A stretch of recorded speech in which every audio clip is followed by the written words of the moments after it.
Assalamualaikum warahmatullahi wabarakatuh. Saya Hengki Alhamda yang menarik cadar teman saya, Nadila Hardika. Saya Nadila Hardika yang cadarnya ditarik oleh Hengki Alhamda. Saya Adis Yeni Dayat yang merekam video kejadian tersebut.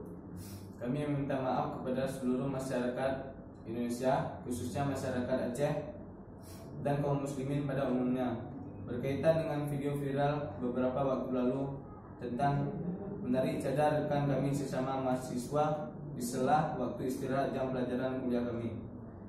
Kami sangat menyesal sedalam-dalamnya atas kejadian ini. Ini akibat ketidaktahuan kami dan bercandaan kami yang sangat keterlaluan ini. Sekali lagi kami meminta maaf sebesar-besarnya dan sedalam-dalamnya kepada seluruh pihak yang dirugikan atas perilaku kami. Kami berjanji tidak akan mengulanginya lagi. Assalamualaikum warahmatullahi wabarakatuh.